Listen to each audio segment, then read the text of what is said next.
Changing a CAPTCHA solver endpoint can be surprisingly easy, but proving that your workflow still actually functions in production, well, that is the real migration.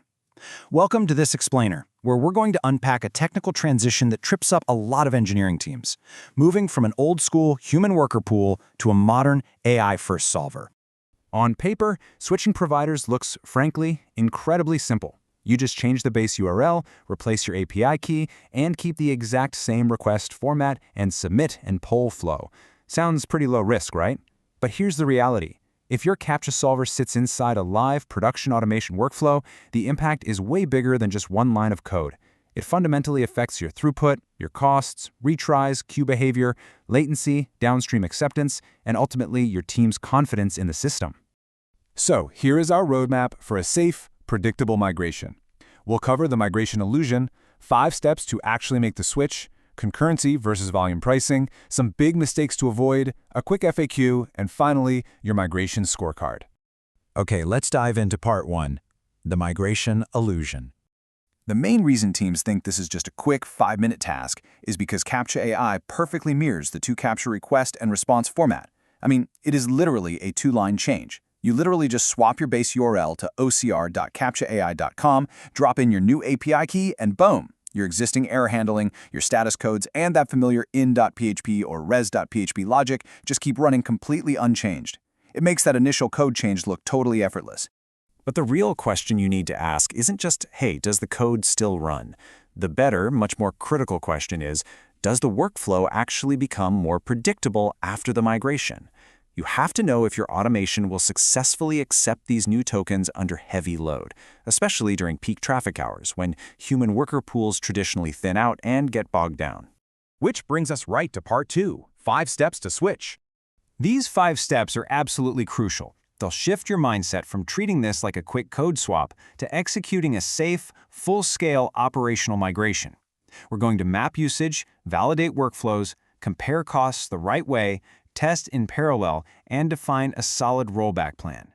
For steps 1 and 2, you absolutely have to baseline your current usage before you touch anything. Map out exactly what CAPTCHA types your workflow relies on. We're talking reCAPTCHA v2, 3, enterprise, Cloudflare turnstile, challenge, or image OCR. Make sure you also document your peak concurrency and typical retry patterns. Look, without a baseline, your migration is just guesswork. Keep in mind, a provider might return a token successfully, but that doesn't automatically mean your downstream workflow actually accepted it. You have to validate on real workflows, not just a single test request. Moving right along to part 3, concurrency versus volume pricing. This is a massive paradigm shift. Older, human worker pools charge you for every single solve based on your total volume. But an AI-first solver, like CAPTCHA AI, uses thread-based pricing. So you're moving away from per-solve pricing, which asks, how many solves are we going to run, to thread-based pricing, which asks, how many solves need to run at the exact same time. The beauty here is that once you pay for a thread, it processes unlimited solves per month. The absolute second a solve finishes, that thread frees up for the next one. In the financial impact of this shift, it is literally massive. To put it into perspective, if you're doing 10,000 monthly solves, you might save around 50% on a basic $15 plan. But watch what happens as your pipeline grows.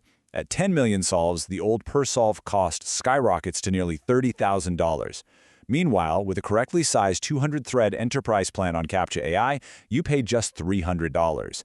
That's a 99% savings. But, and this is a big but, a cheaper setup isn't really cheaper if it creates queues and bottlenecks. You've got to accurately size your threads to handle your peak simultaneous demand. Let's jump into part 4, 5 mistakes to avoid. Let's rapidly break down the traps engineering teams fall into. Mistake 1, assuming compatibility means production readiness. A familiar API format just reduces code changes. It does not prove your production behavior. Mistake 2, testing only one CAPTCHA type when your overall system relies on multiple families. Mistake 3, measuring the token return but completely ignoring whether the workflow accepted it. Mistake 4, ignoring concurrency. If your pricing is based on threads, total monthly volume simply isn't enough data. You have to know your peak simultaneous demand. And finally, mistake 5, cutting over without a rollback path. Before you migrate, explicitly decide exactly who owns monitoring, cutover, and rollback. All right, part 5, a quick migration FAQ. So what's the most important metric?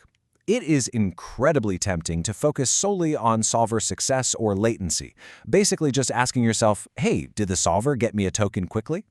But actually, tracking your downstream acceptance rate is your ultimate proof of success. The return token is literally just step one.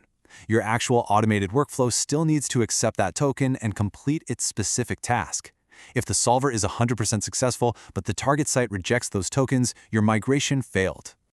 Another huge question teams ask is, how do we minimize risk before completely committing to this new architecture and turning off our old provider? The answer is a resounding yes. You absolutely do not have to switch everything at once. Every new CAPTCHA AI account comes with a 3-day free trial and 5 threads. That means you can safely run CAPTCHA AI and 2 CAPTCHA in parallel. You can compare solve latency, retry counts, and success rates directly on real target sites, all while slowly burning down your existing 2 CAPTCHA balance. A gradual cutover is hands down always the safer route.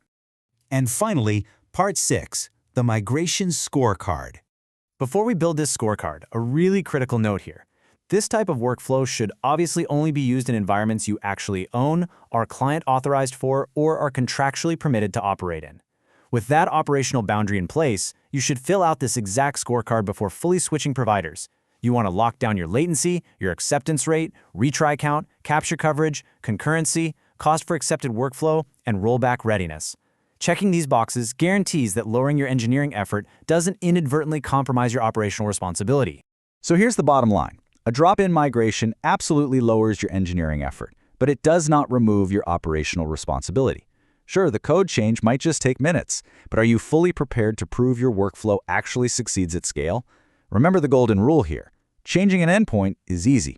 Proving the workflow still works in production, that is the real migration. Thanks so much for joining this explainer.